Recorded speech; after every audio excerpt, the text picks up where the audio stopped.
Good evening and welcome.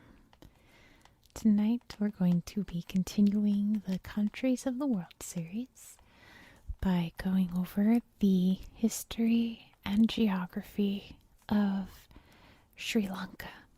This little island here off the coast of India. I have it covered up by this book. Sri Lanka, this little island nation. I realized looking at my calendar that all the countries we're doing this month are islands. I did Australia and Nauru and now Sri Lanka. And we'll be doing 2 more countries in October that are both islands. Totally not planned, but here we are. So today we are talking about Sri Lanka. And I always like to start off by thinking and challenging you to think about what you already know about Sri Lanka. Do you know any of its history or recent history? Any of its past? Any of its culture? Any famous people from Sri Lanka? So, anyway, Sri Lanka. Let's talk about its geography first. Then I'll do a brief overview of its history. I won't go into too much detail because, again, it's a very long history. They have a long lineage of kings that stretch from way far in the past up into the British takeover. So, and that has a very long, rich history. Every history of Sri Lanka I dove into, I learned something new about some different king. So, we're not going to go too deep into the history of Sri Lanka because it's very long and very interesting, though. But we'll do a brief overview of the history of Sri Lanka, and then we'll go through this book and look at some pictures. So to start off, I can't really show you the geography from this tiny map in my atlas. And this book has a map of Sri Lanka, but it's kind of hard to read, so I have another book. Let me put this down. I have this book, which, despite being called Sri Lanka in pictures, doesn't really have a lot of pictures in it. We'll go through this book in the next video. I'll do a whisper video going through this book and another book about Sri Lanka. But this book has 2 really great maps in it. I want to show you. The other thing is that this book and my other book were written about 20 years ago now, and a lot has happened in Sri Lanka in the past 20 years. So they're just not very updated. But this book has some nice pictures I want to show you. But anyway, maps. So here is a topographical map of Sri Lanka, because I like to point those out too. Being an island, it has a beautiful beach coastline, and it has lots of lowlands, and it has this mountainous range over here. Very, very tall mountains, lots of lakes, and lots of rivers. The longest river being this one, the Mahaweli River, that flows out this way. And the tallest mountain is right here. Its official name is Piduru Talagala, but it's also known as Mount Pedro. And there's a really interesting mountain called Adam's Peak. I'll show you a cool picture of it in the other book. But it's a very sacred mountain to pretty much every religion, at least every major religion in the world. There's a spot on this mountain that looks like a big footprint, and some say that it's the footprint of Adam, the first man from the creation myth, and it was left there when he was expelled from the Garden of Eden. That's where he landed and descended onto earth. And then some say that it's the footprint of Buddha, and some say that it's the footprint of Shiva. So yeah, very holy, respected mountain right there. And then some say it's a footprint of St. Thomas. But anyway. Yeah. And also very interestingly, I wonder if it's on this map. At least for me, yes, it's on this map. The Yala National Park, which we'll talk a lot more about in my UNESCO World Heritage video, has an elephant orphanage in it. And there's actually a species of Asian elephants called the Sri Lankan elephant that live just on Sri Lanka. If you haven't seen my elephant video, I love elephants. Actually, I recorded a video that you'll see later this week. So there's elephants. There's Topple. You'll see Topple later in the week on a Friday, according to my schedule. But this is a map of the major cities of Sri Lanka. Starting up here in the north, you can see we're going to talk about Jaffna a lot. This area is considered the Tamil region, where the people of Tamil ancestry live. They are primarily Hindu, and then most of this area are the Sinhala people, who are primarily Buddhist. And the major cities that we're going to talk about are Trincomalee and Anuradhapura. We'll briefly mention Sigiriya. There's Polonnaruwa, Kandy. We'll talk about Colombo, the capital city. Probably Kota briefly. Gala is a major coastal city. But yeah, this is the major cities of Sri Lanka. So anyway, this region right here, you can see these little islands, and then this is India. So it's assumed that in ancient times these connected, because in ancient man times, there is plenty of evidence that the same people that lived in ancient India, or what is now modern day India, also lived in what is modern day Sri Lanka. There's lots of evidence of burials, pottery, even, farming, things like that. And they used to say that if the tide was low enough, you could still walk across it up until about the 1400s, when there was a big flood, and it permanently flooded this area, but that was never proven for sure. And I think it says it on here. Yeah, it's called Adam's Bridge. So I assume once Adam landed here, he walked across that way. But that's where our story begins. Ancient Sri Lanka.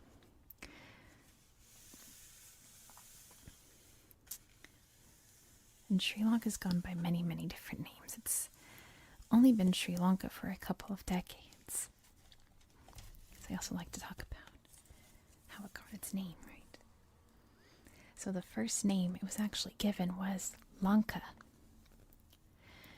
In the ancient text, the Ramayana, it was referred to as Lanka, which just means island. It was considered a very sacred, important place. So like I said, there were many different ancient people living on this island, but our story really truly begins at about 543 BCE, when a prince was exiled from India named Prince Vijaya. And he brought 700 of his followers to live on this island. He eventually named it the Kingdom of Tampapani. Well, he called it Sinhala for the people that he brought, but that's eventually what the name of the kingdom became. And eventually the Romans came into contact with the island and traded, and it was written down in Greek maps as Taprobana. So it was known as that mainly in Europe. And they also traded with the Persians and Arabs, and they called it Sarandib, which is where we get the word serendipity from There's a lot more names, but we'll wait till we get to that part in history. For now, this island was mostly just called Tampabani by the people that lived there. In 337 BCE, they moved the capital city to Anuradhapura.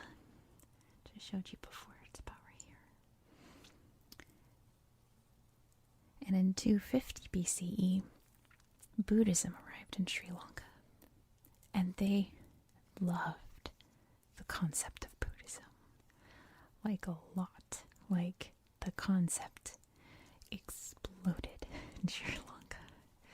They built shrines, statues, stupas, all kinds of things. And actually, my most favorite fact about Sri Lanka, actually, is that it is home to the oldest tree that is known to have been planted by a person.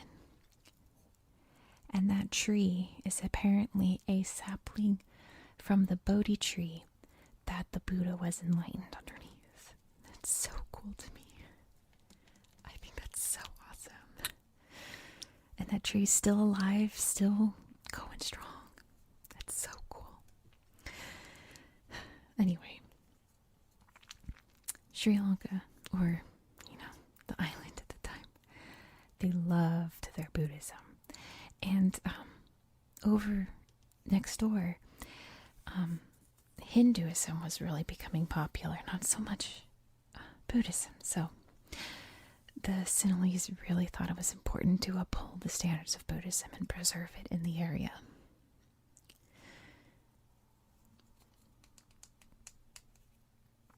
So I'm gathering my thoughts, trying to see where to start. In about 205 BCE was the start of a lot of invasions on the island. Mainly there was one by the Chola people, who was a race of Tamil people from India attempting to invade from the north. And they failed to do so. And there are lots and lots of other Indian groups, mainly Tamil tribes, that tried to invade. But also there are some Chinese and some Malaysian groups that tried to invade, but they were all unsuccessful. They were all driven back. And also, side note, sorry, I'm a little frazzled.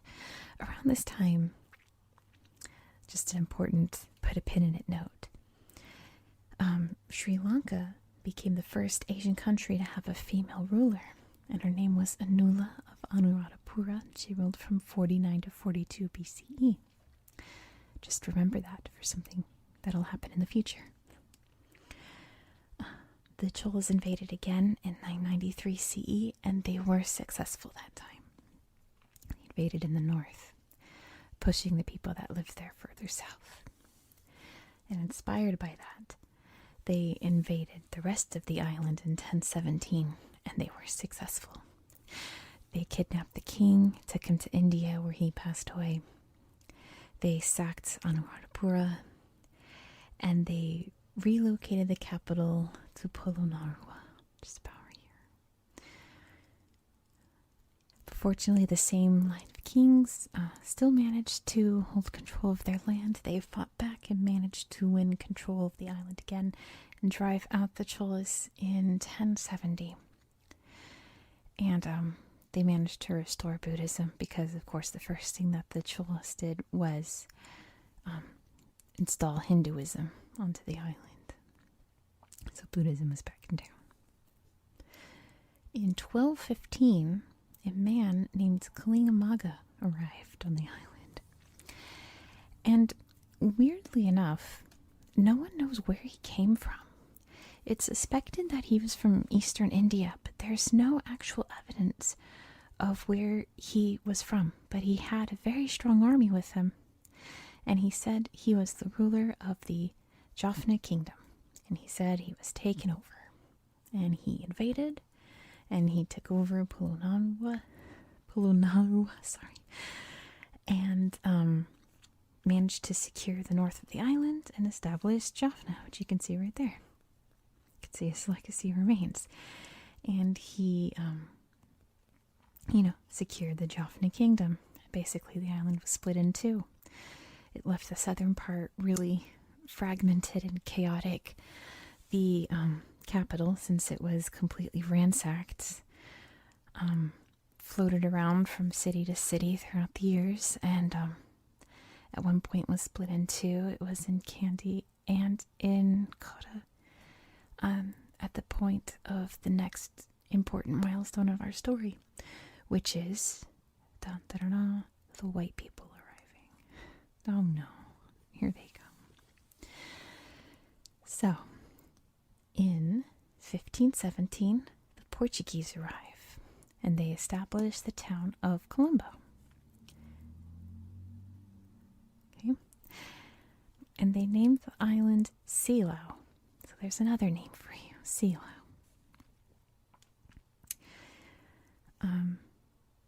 They are kind of frenemies with the Sinhalese here in the south.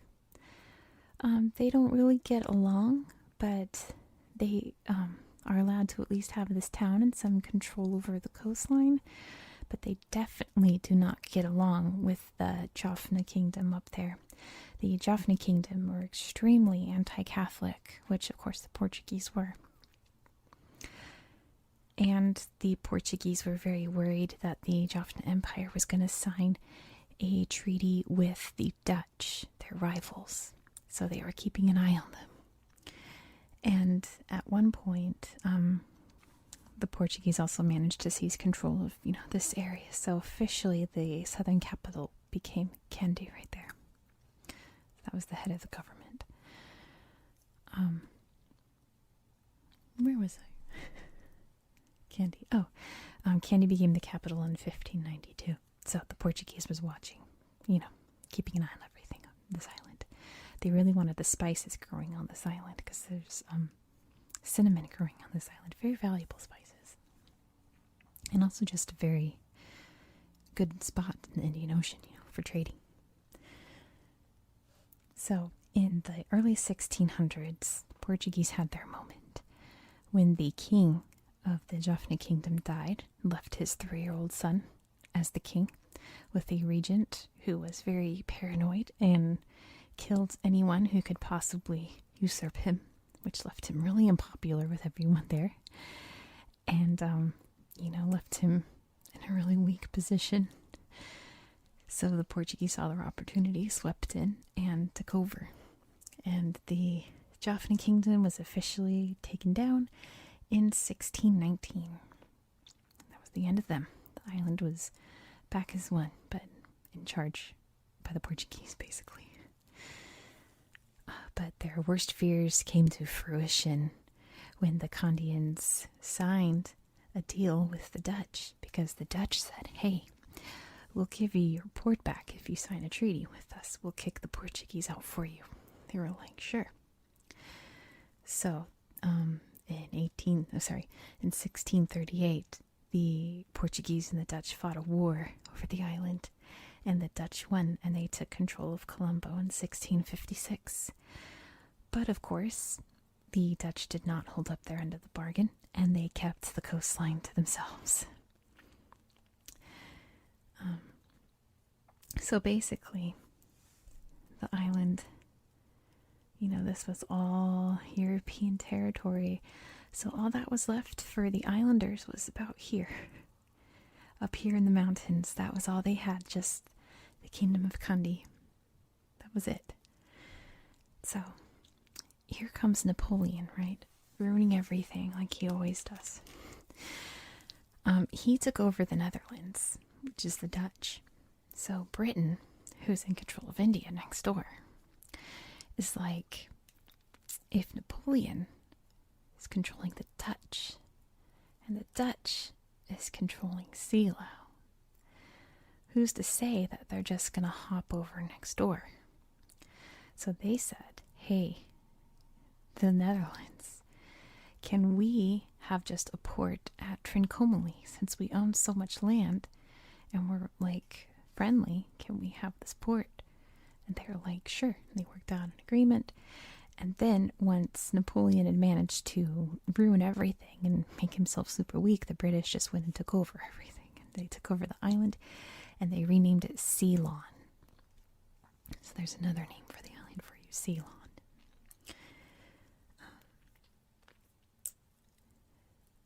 So in 1803, the British had the island.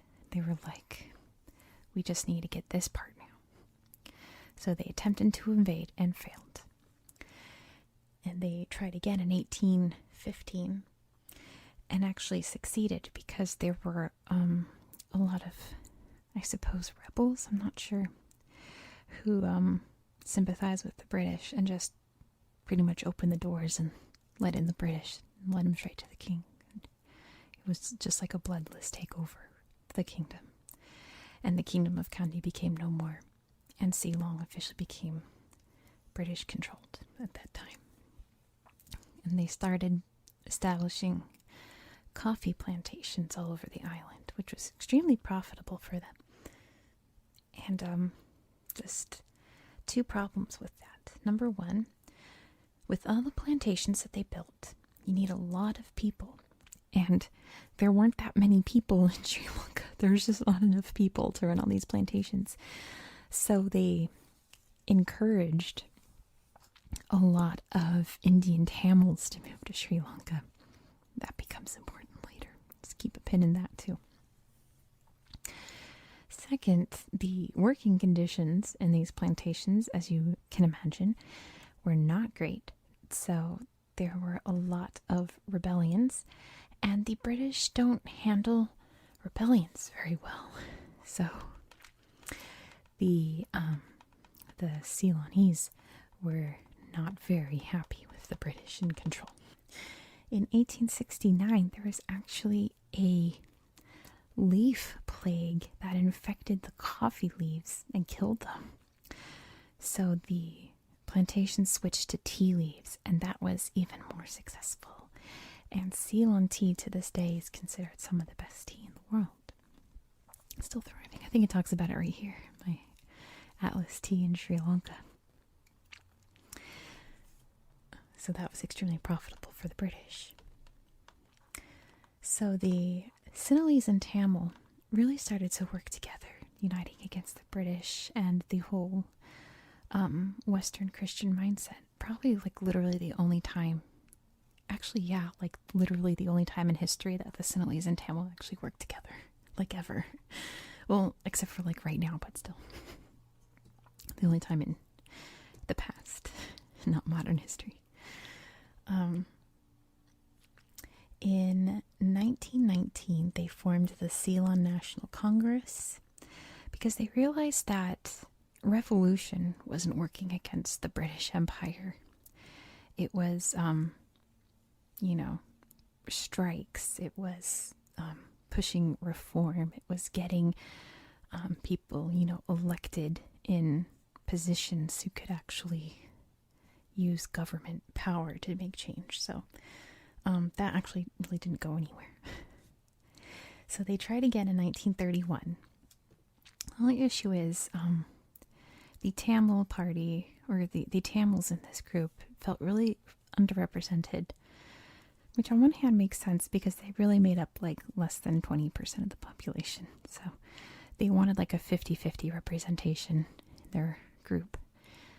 But on the other hand, if the biggest minority says they don't have enough representation, then you should listen to them,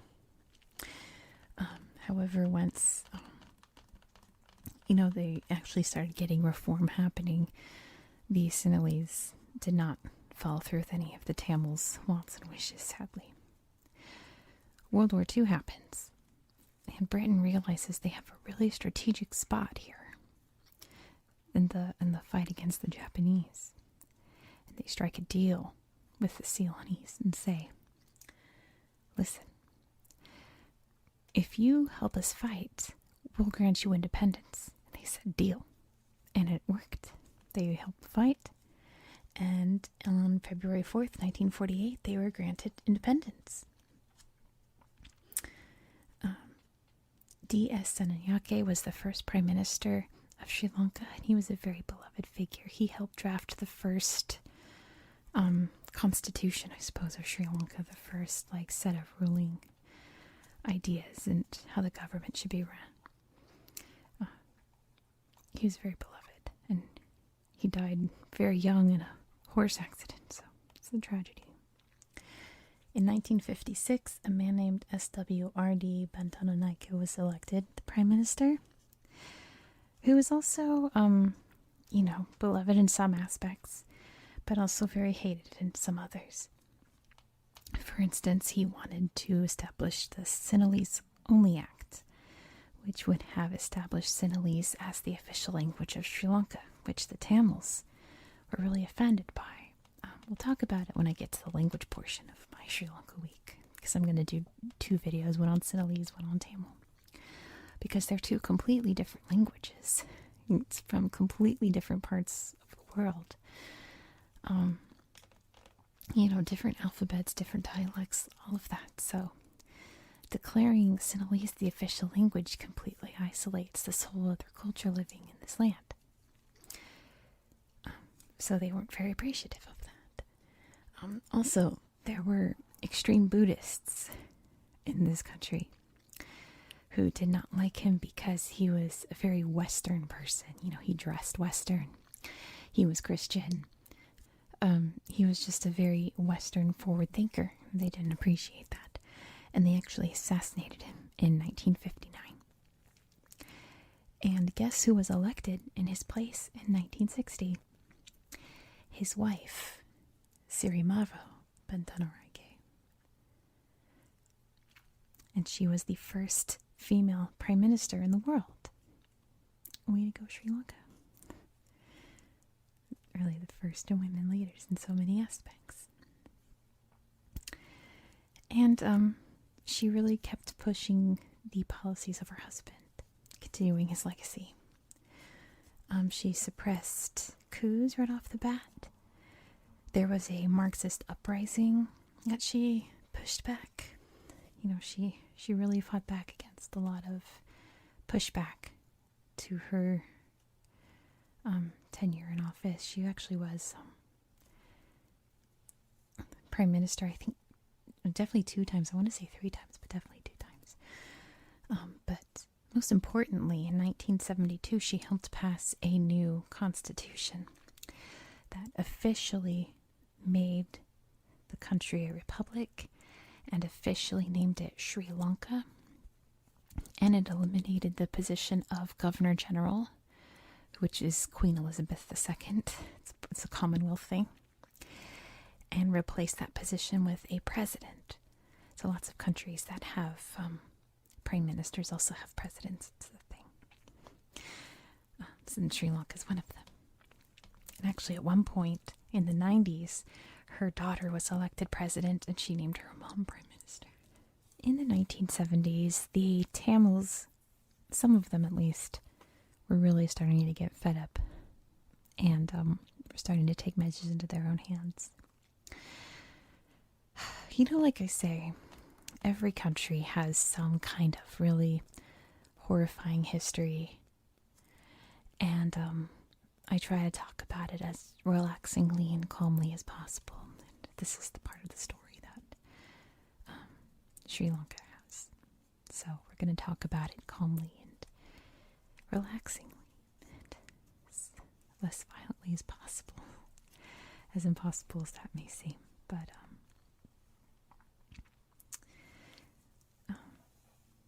there's a group of Tamils that organized a group called the Liberation Tigers of Tamil Eelam, or the LTTE, or the Tamil Tigers.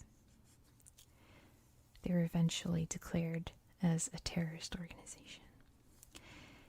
And their goal was to establish their own Tamil country because they felt severely underrepresented. Up here in the north, they eventually see this road here. At one point, they cut off access to this bridge so that this land up here was isolated. At one point, Jaffna elected a mayor who was very pro Sinhalese, wanting to kind of unite the two cultures together, and they assassinated him.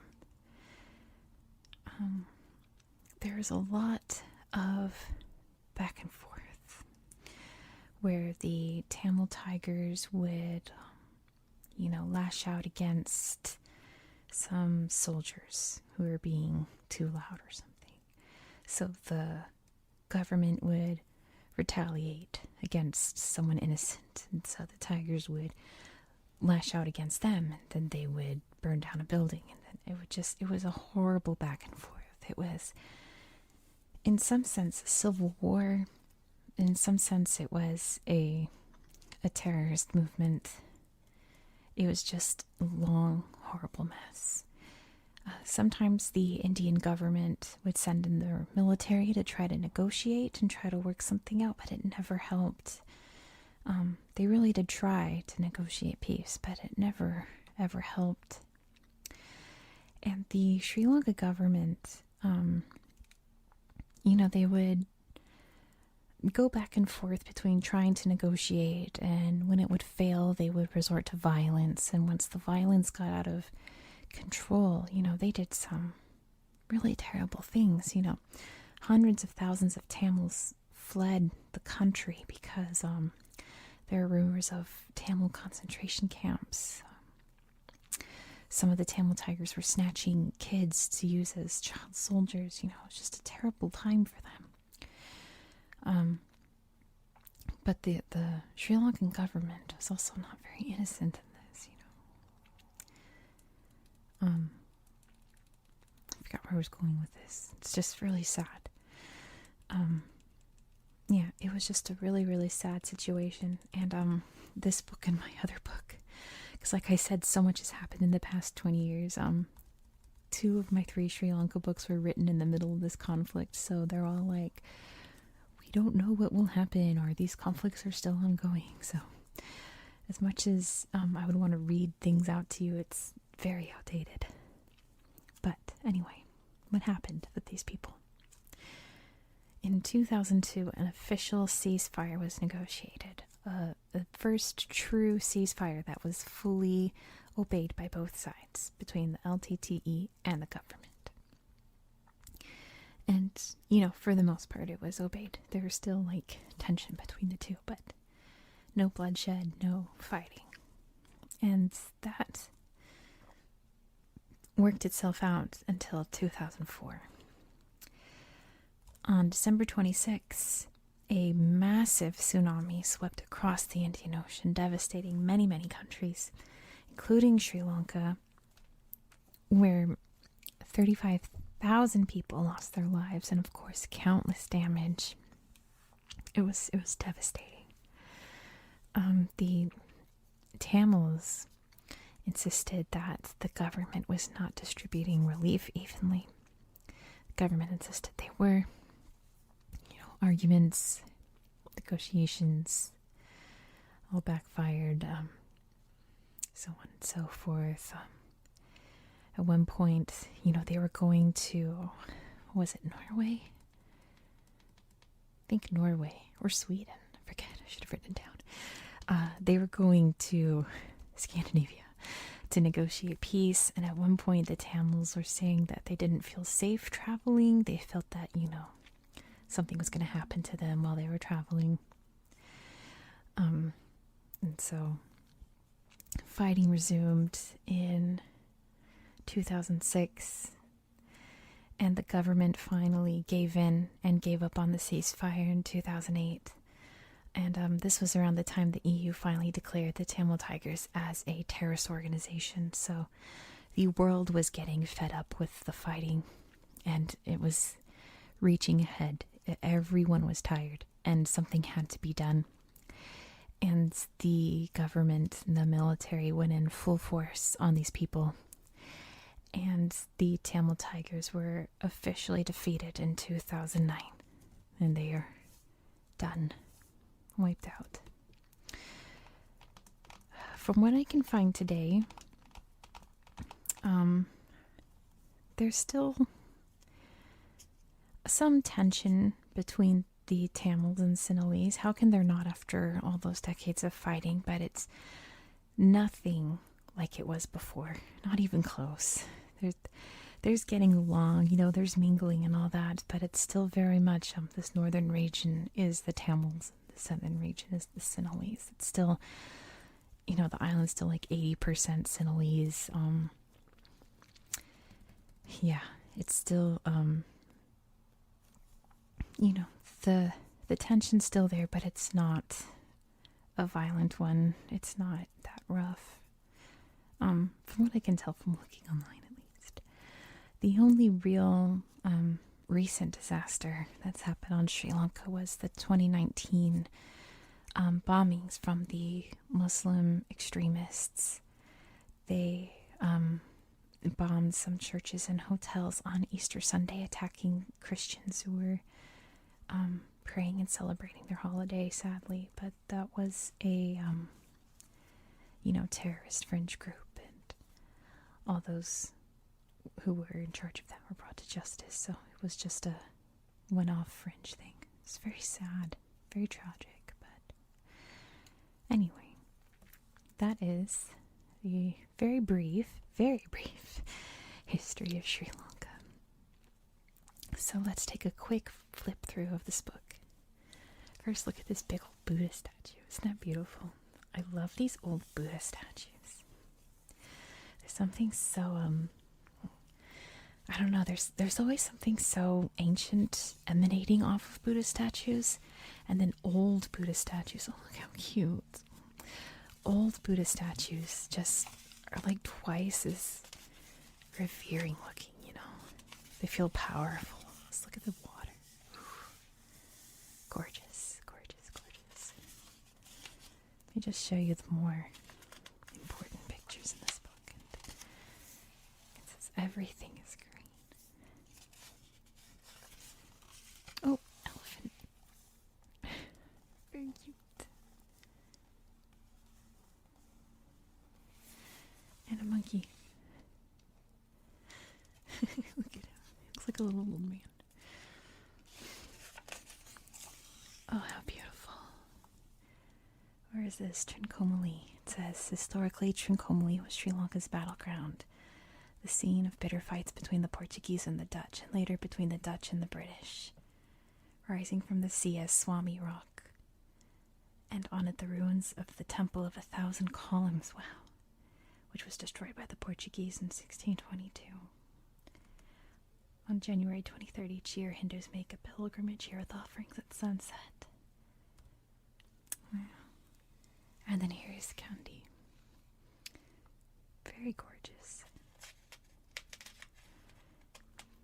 It says I'm here about the pageant that lasts 2 weeks every year. We'll talk about that later in this book. There's a cool picture of it later on.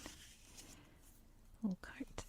And the railways. So one of the legacies the British left on the island were the railways that they built to help cart things back and forth between the plantations.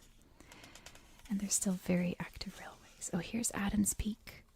So look at this gorgeous temple way, way, way at the top of the mountain. So people climb it at night, because apparently if you reach the top at sunrise, it's like one of the most beautiful views in the world. Like a gorgeous, gorgeous sunrise, but like, this looks like a mythical mountain, you know, like, not to be that kind of person, but it looks like it's from an anime. Looks like Dragon Ball or something. Anyway, this is what I'm talking about. Doesn't that feel powerful? Doesn't that feel mystical? Oh, I love it. So here's some of the ruins of Anuradhapura, which again we'll talk more about in the UNESCO video, because of course it's a World Heritage Site. There's actually a lot of World Heritage Sites on Sri Lanka. Here's another one, Sigiriya. So this is not a mountain, this is a fortress. It's called the Floating Fortress, or the Flying Fortress. How cool is that? Oh, here's another, I love this. This is in Polonnaruwa. A sleeping Buddha. I think the sleeping Buddha statues are my favorite, because there's something, like, it looks like a real person. It looks like it could just wake up and start walking around. It's my favorite kind of ancient statue, I think. Let's see. What else? Here's one of the British trains. It's like the Hogwarts Express, right? The Viceroy Special. It's very British. Here's Sirimavo Bandaranaike, world's first woman prime minister, and the first president, J.R. Jayawardene. Sri Lankans have really long names for a reason. It's a cultural thing. Yeah, I won't get into it this video. Maybe this in Elise video. Oh, sorry, this is the House of Parliament. And this is the president, probably the president when this book came out. This is Chandrika Kumaratunga, who's the daughter of President Bandaranaike. This is the new Parliament building. It's really cool. It's on like this man-made island. And here's some child soldiers in the LTT. That's sad. Parliament. Gosh, how green. I kind of see what my friend meant when he was like the golf courses, because if that's just the countryside, imagine what the golf courses look like. Oh, here's some tea. Yum, yum, yum. I love tea. I've never had Ceylon tea. I know that they're currently erasing the name Ceylon from everything. Here's a tea field. But I think it's like forever going to be known as Ceylon tea. We'll talk about more about this in the next video. But these are stilt fishermen. And these stilts have been around for like forever. And they say that they're passed down father to son. So these men sit on these stilts to fish. And a lot of these stilts were lost in the tsunami, sadly. Oh, and gems. So Sri Lanka is also very, very famous for its precious stones.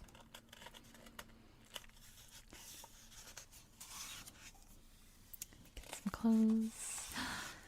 Oh, just take this in. How gorgeous.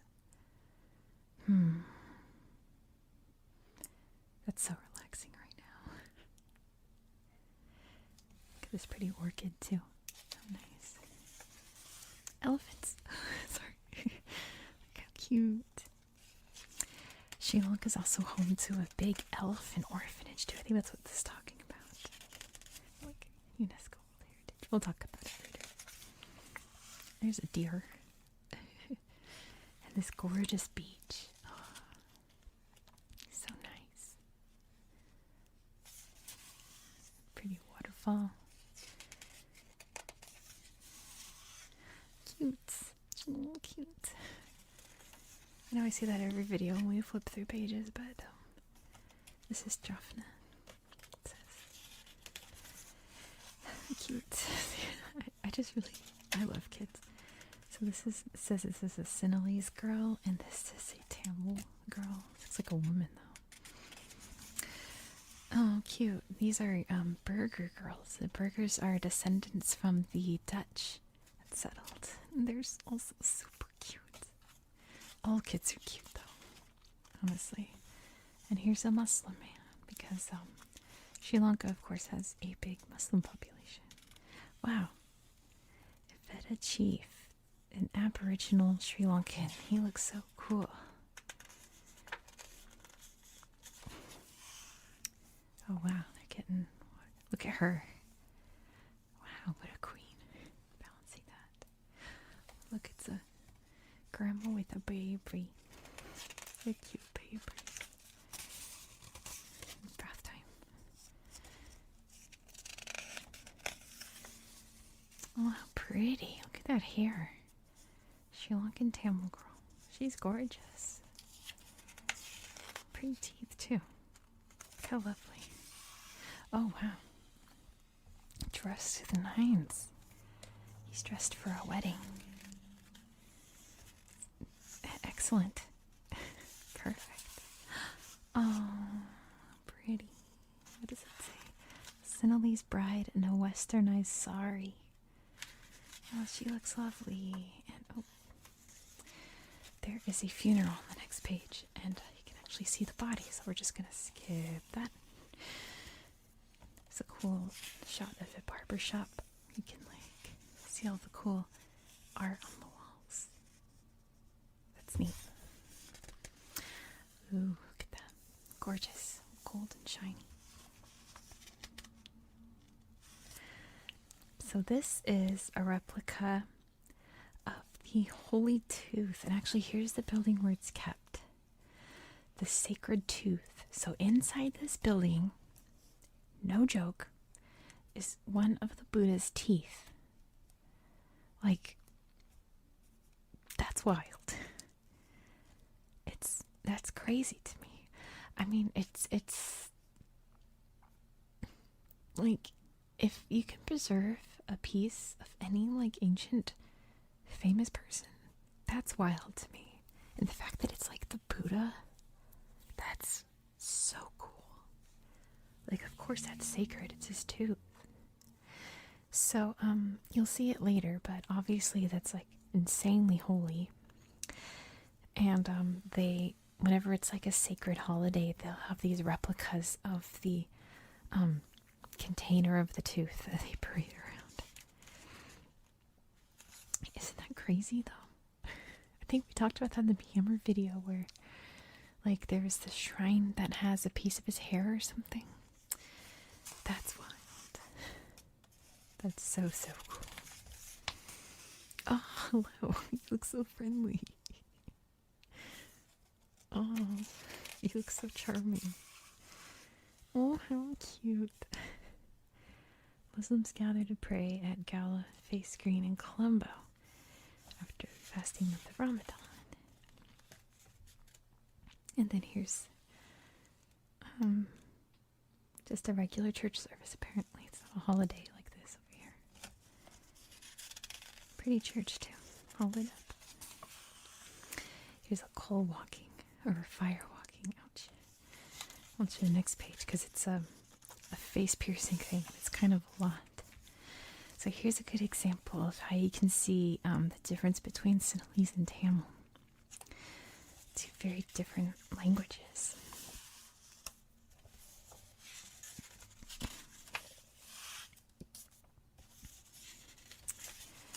Let's see. Ooh, look at these masks. How fun. Look, here's an elephant. Yay. Here's a cool dancer. How intricate that chest piece is. And the headdress. In earlier times, only senior dancers wore the headdress. Drums.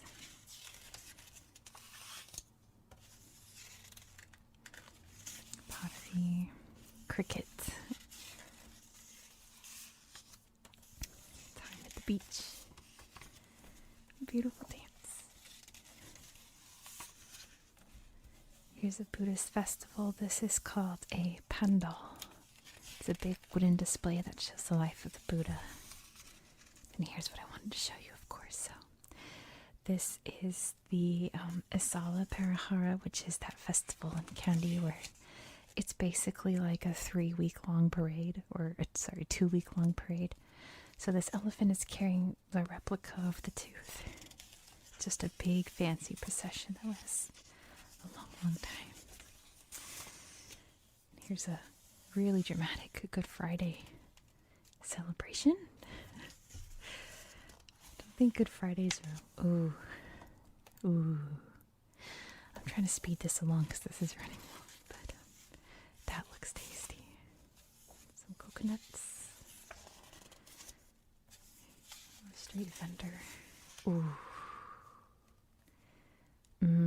That looks tasty. Ooh, that looks so good. This one, not so much. I'm not really an eggplant person. But that looks amazing. Yum, yum, yum. Oh, and that's it. Here's the map I was telling you about. Like, I don't know. I think, like, they overlaid too much topography that it's, like, really difficult to read. But anyway. That was our Sri Lanka video. I hope you enjoyed it. I hope you learned something cool. Don't forget to give a like. And leave a comment, because I love to read your comments, guys. It makes me so happy. If you're still awake, that is. Thank you so, so, so much for watching. I really appreciate it. Have a good, good, good night. I'll see you tomorrow.